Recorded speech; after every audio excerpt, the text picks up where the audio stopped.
Coming up with mandatory minicamp in the books and training camp lying ahead, we take a look at the rookie class in totality. Is Malik Nabers set it and forget it? Is Tyler Nubin going to emerge as a potential starter? And can Dru Phillips turn around the secondary in a way we've been waiting for seasons to come? All that, plus the running back room, coming up next.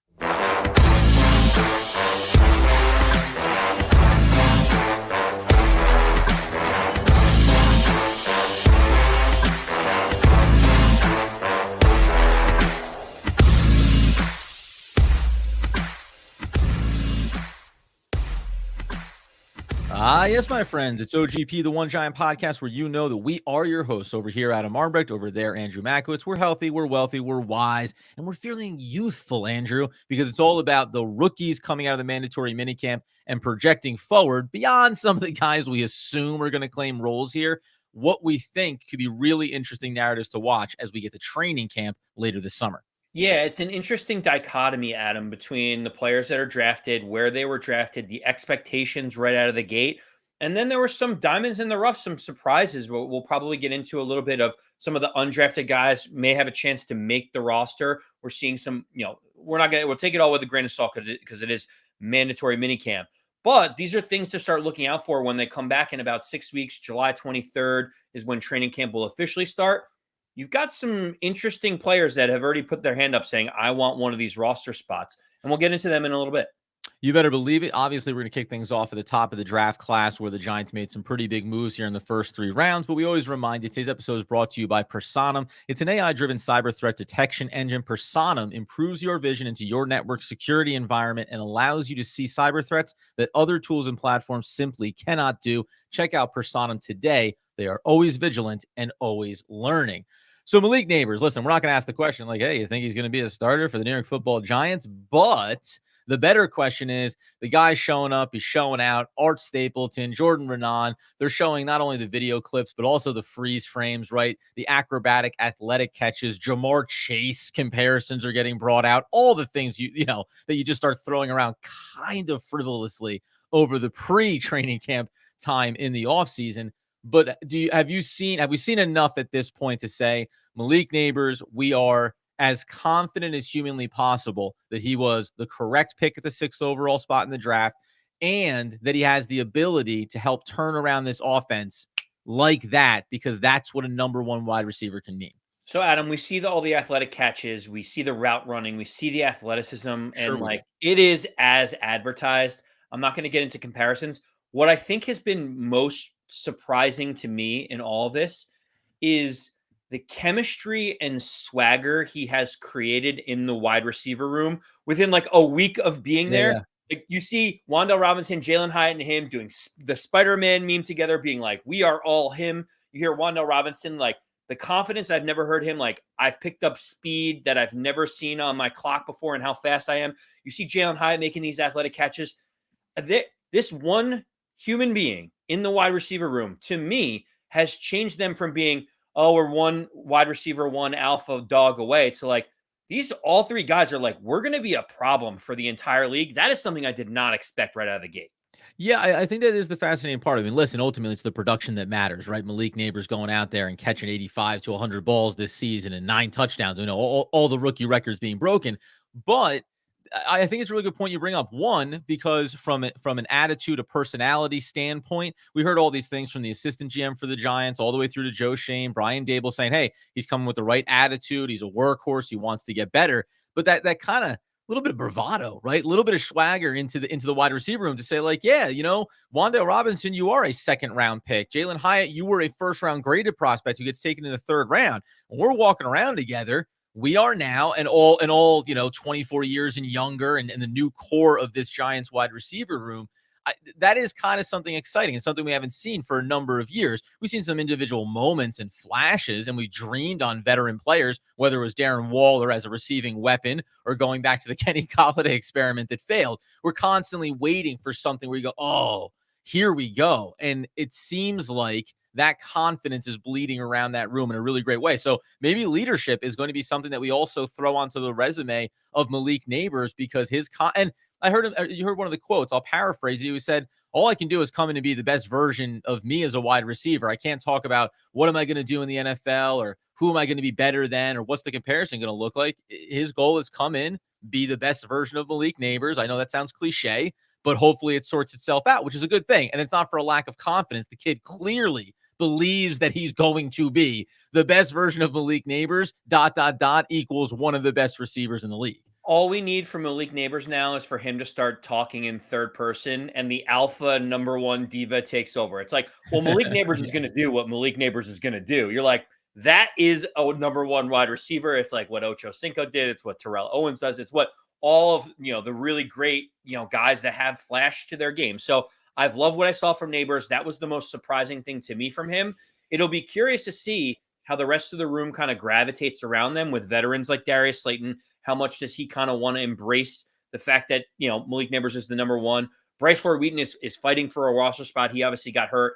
There are still some question marks around how we fill out the back end of it, but you can clearly tell that Wan'Dale Robinson, Jalen Hyatt, and Malik Nabers feel like they are the alphas in the room right now. You better believe it. So that is the 6th overall pick, obviously, in the draft class, coming in and making an impact. And the expectations, he's going to make an impact. So training camps can be a lot of fun. And oh, by the way, we're going to be doing episode by episode, the hard knocks behind the scenes here, which now is starting to also get a little bit more exciting, even though it's going to be part of the lead up process to the draft and everything else, key off-season decisions. I think we're going to have a lot of fun learning about some of these players pre-draft and maybe why Joe Schoen, Brian Dable wanted to go get some of these players, especially on offense. But flip it over, because in the second round of the 47th pick, it was Tyler Nubin, the safety, being taken here. I like this quote over on northjersey.com when they talked about Tyler Nubin.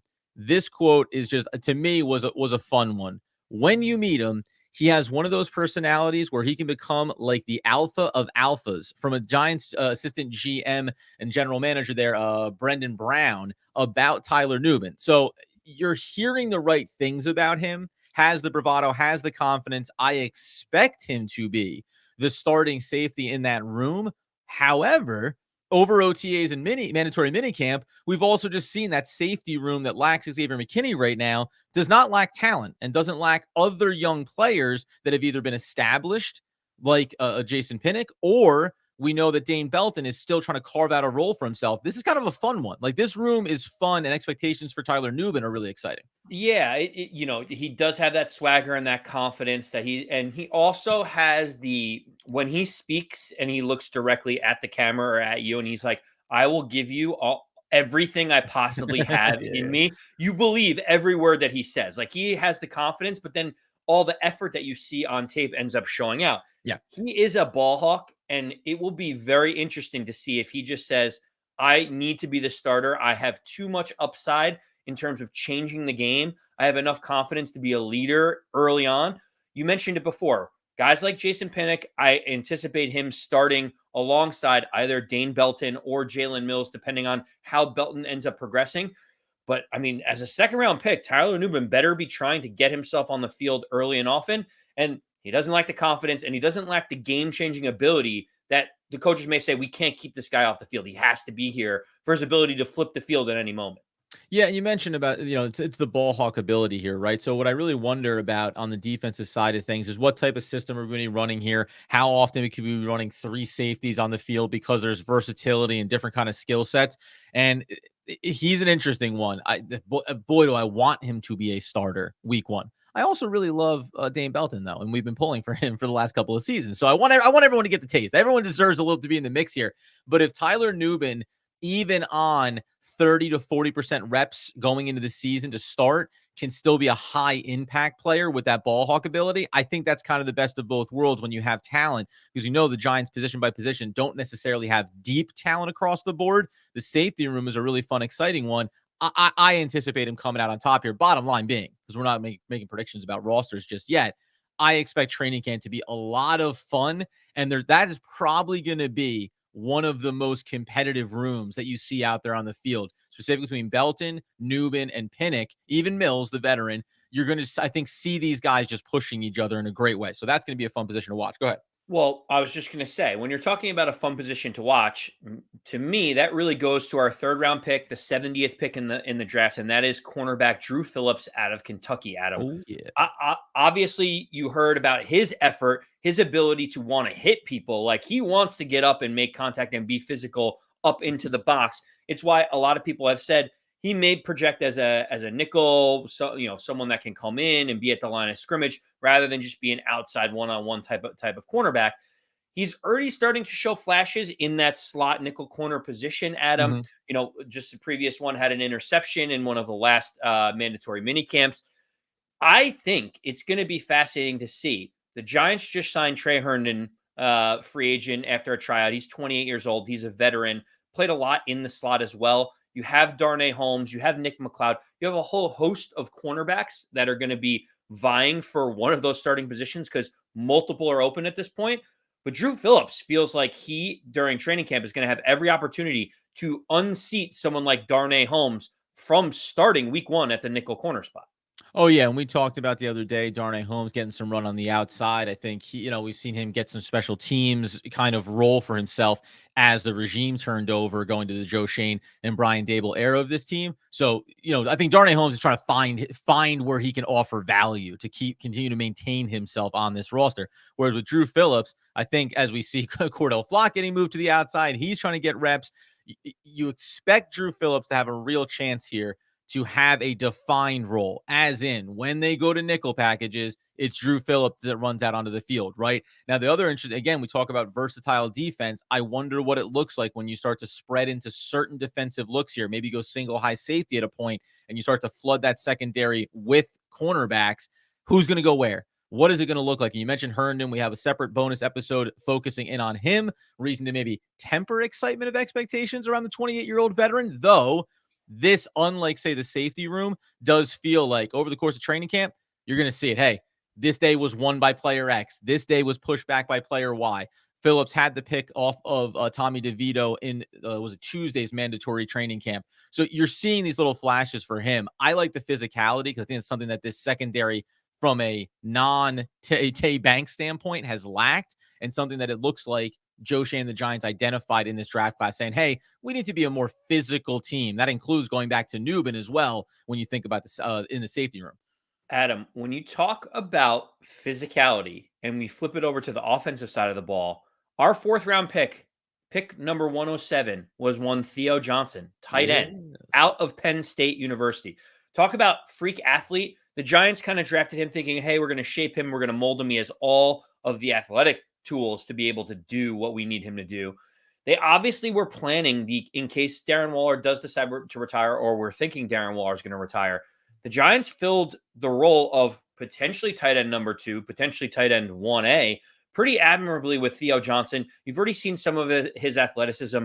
I think really the question that I have for you about Theo Johnson is, does he have the ability to unseat Daniel Bellinger as the starter in single tight end packages? Or do you feel like that's too premature given that we don't really know where he's going to be? Daniel Bellinger's been in the system, et cetera. I think it just comes down to acumen. It's not a knock on Daniel Bellinger. It's been pointed out time and again from fans when we talk about Daniel Bellinger. He does have speed, right? His 40 time is solid, but if I keep going back and looking at the physical form of these two players, I look at Daniel Bellinger as being the both and. I think they want him to be the both and, the guy that can be in line at the tight end position, helping on the offensive line, and then can also create in the passing game if necessary.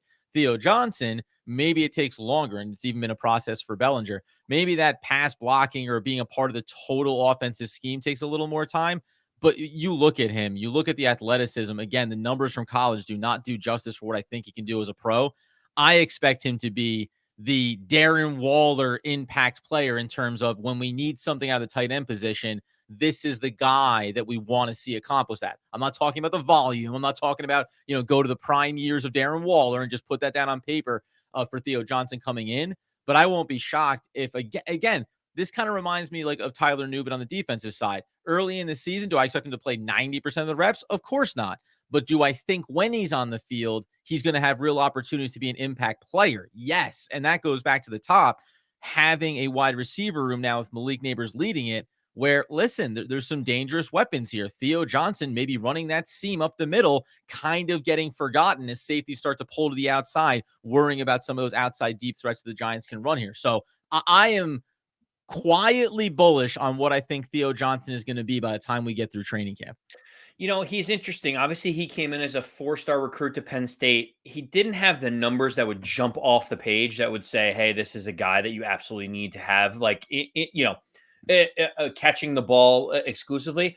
Yeah. I think the challenge that I have with him is that, Adam, I think his worst thing is blocking right now. And that's one thing that usually translates pretty well from college to the pros is like, if you're an able and willing blocker, you will always find a role on the field. They can always figure out a way to get you on the field. It's, NFL Draft Buzz put out, his attributes coming from Penn State. And obviously his deep threat ability was one of the highest. His intermediate routes was in 82 percentile. His hands were pretty high. His short receiving yards were high. His lowest by far was blocking at 58%. For him to be able to say that he wants to get on the field, he's going to have to show that he is a capable and willing blocker. Not even all the time, but just the fact that when he's on the field, it's not one-dimensional where they think he's just going to run a 7-yard curl route.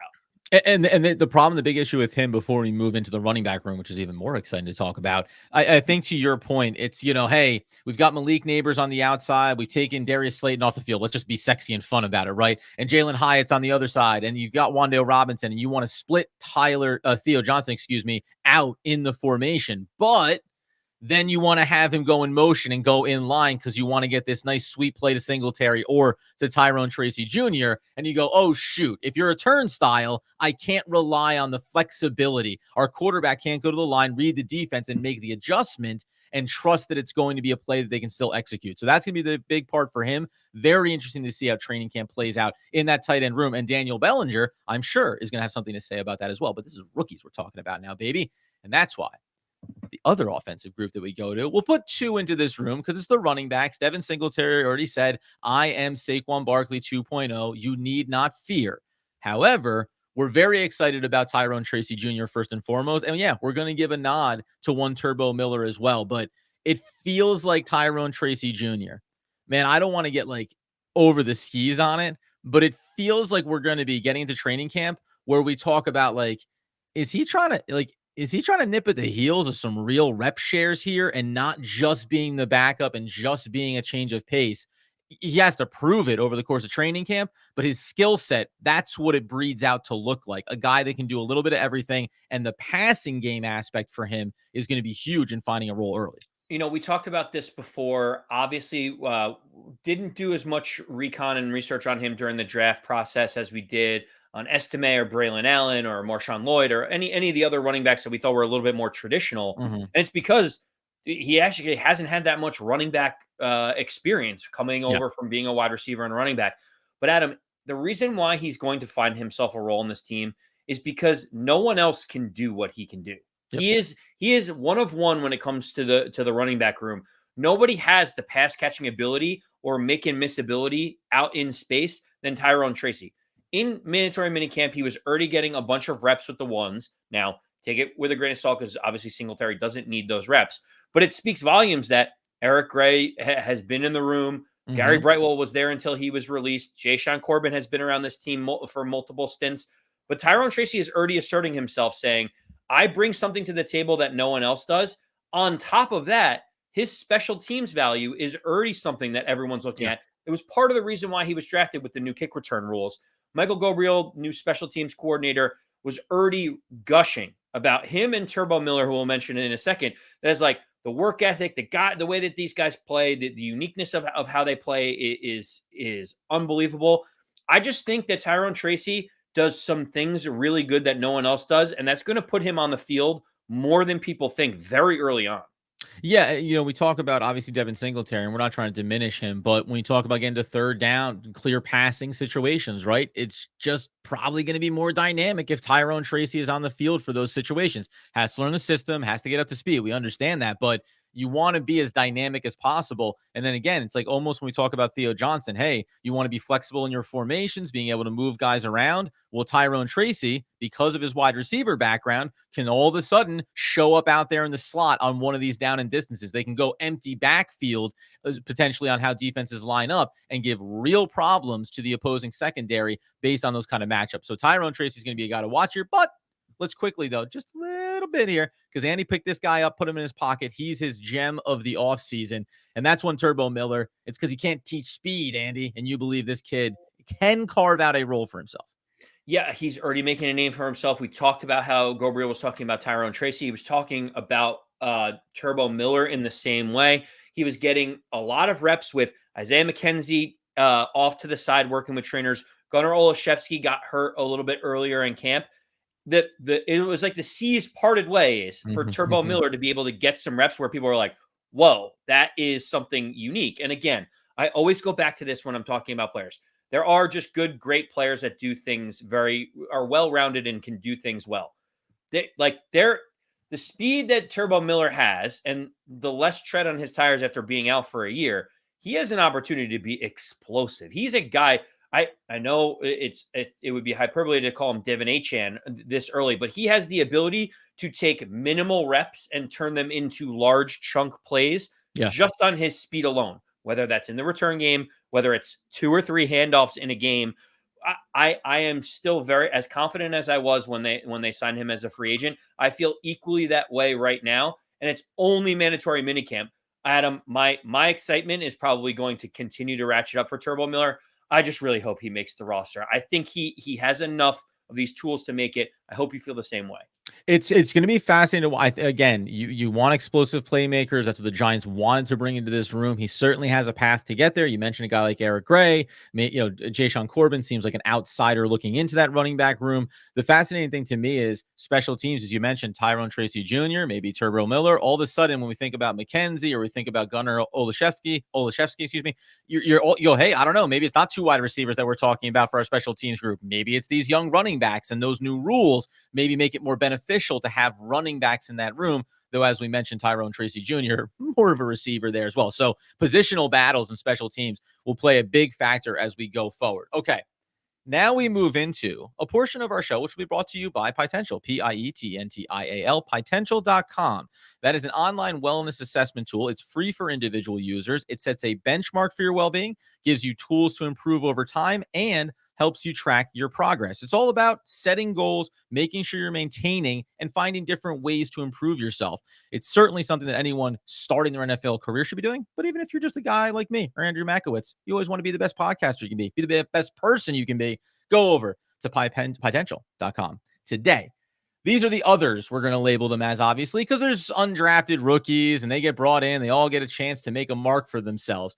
Let's sit inside the wide receiver room first, because I find this group interesting as we look at a guy like Asir Asante. They also brought in an additional wide receiver into this room that we haven't heard as much about in camp. But when we look at the group overall, the reason why we'll talk a little about Asante specifically here, it's just that when I go to the wide receiver room and we talk about some of the guys, we know the core 3, let's call them. We know that Darius Slayton is going to be here. Is Allen Robinson going to make this roster? I don't know. He's a veteran. Are they going to lose some guys maybe on the special teams mark? Possibly. Isaiah Hodgins, is he going to just show that he deserves to have not just a role on the roster, but a high-level impact role week over week? Bryce Ford-Wheaton injuries. It's just when you go through the list of players, this feels prime for maybe the wide receiver room for the first time in a long time to say, hey, we're strong at the top. And that affords us to maybe spend a roster spot here or there on guys that we think could flourish and have an impact. Asante has speed. You go over to Sports Illustrated with the write-up on him as an undrafted free agent for the Giants. They said he makes 50-50 balls, sometimes look like 70-30 balls, and he's already starting to show it a little bit here. I find him a fascinating watch when it comes to training camp. Yeah, I mean, we've seen this before with guys like Bryce Ford-Wheaton. Story time and again, baby. With Colin Johnson, by the way, the story never comes to fruition. With the exception of Victor Cruz, who ended up showing out in the preseason games and then forced his way onto the field, these are the good stories that you want to see. I mean, keep in mind, Darius Slayton was a no-show at the beginning of camp just to kind of prove a point. Yes. You had Bryce Ford-Wheaton go off the field with what I presume was a shoulder injury.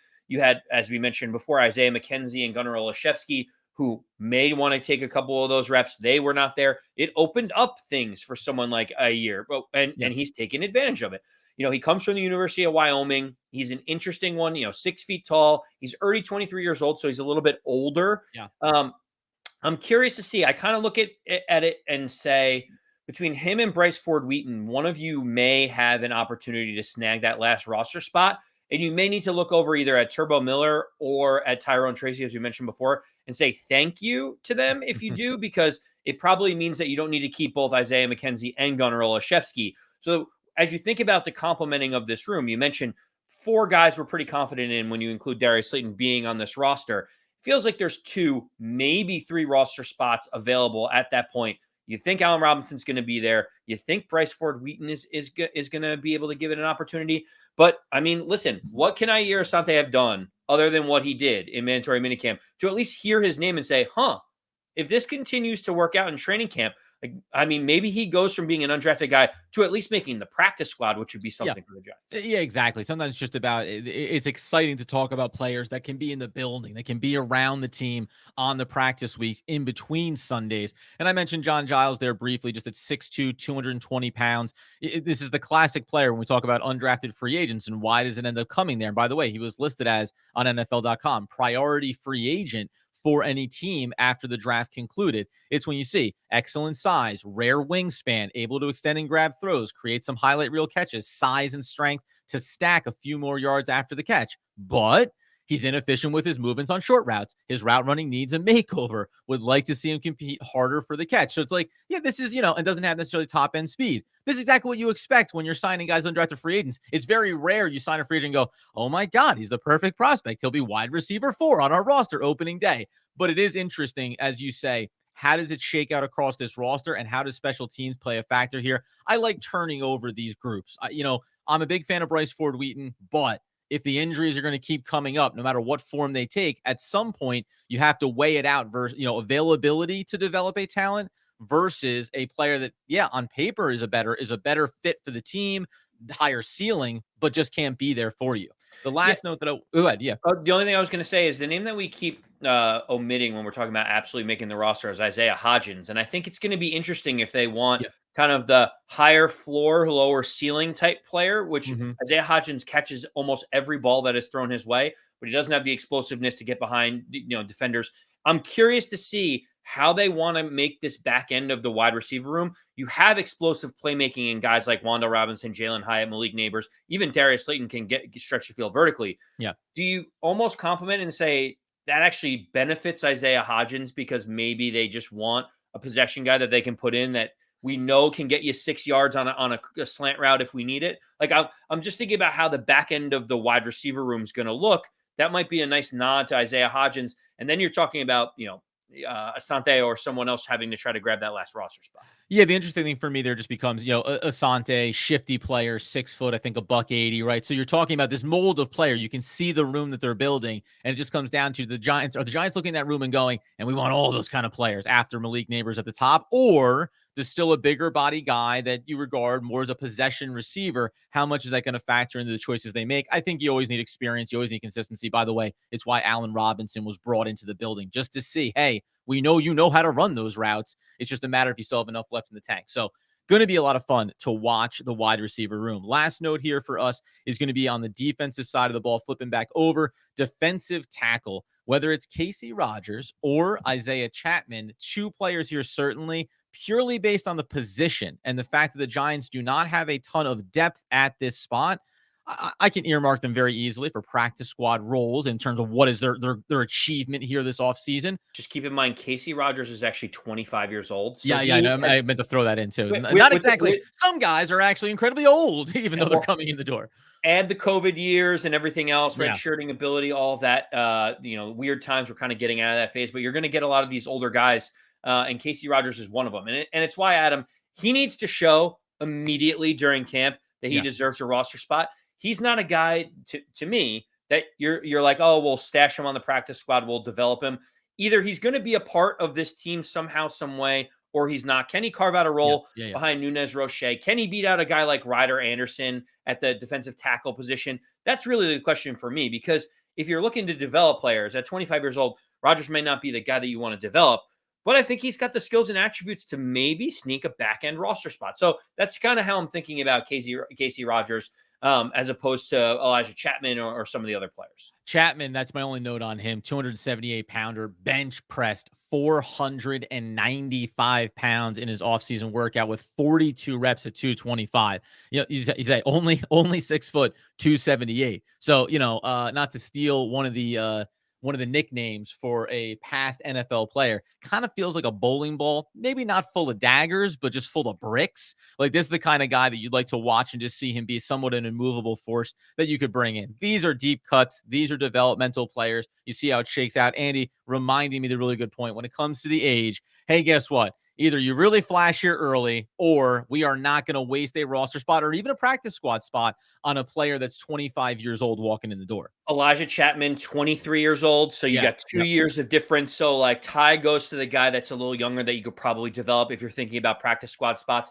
I don't know if the Giants necessarily think of it that way, but if I was building out a practice squad room, I would be looking for guys that we can continue to develop that may need them when they're called upon in the next year or two, not necessarily a guy that's 25 years old that you know what his upside is. One other player that we want to make sure we talk about as well here as we come out of the defensive tackle group there, 2 players, low-level cuts. We obviously want to think inside at the linebacker spot. Darius Masau has been getting talked about a lot. I think he's already flashed a little bit for this roster and for this team, but he hasn't been in the mix alongside Bobby Okereke, right? You haven't seen him get these first-team reps. And some of these players that we talked about, we failed to mention, hey, Tyrone Tracey Jr. has gotten first-team reps, right? So seeing where they get their snaps as we go into training camp is going to be a big signal here.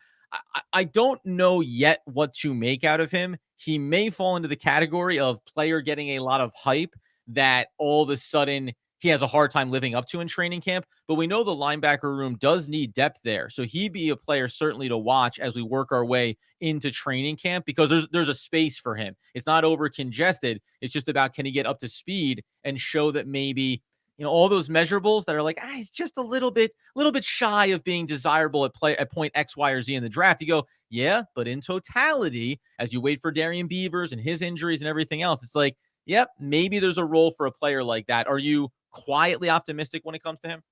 Listen, it's a 6th round pick. You hope that he can make an impact on special teams. That is how you cut your teeth at that type of position. Yep. He's not going to get the reps that he needs to be able to push for a starting or rotational roster spot at the linebacker position early.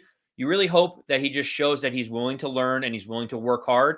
And maybe, just maybe, his special teams play can get him one of those back end roster spots. That's kind of the sweet spot, I think, for Darius early on in his Giants career.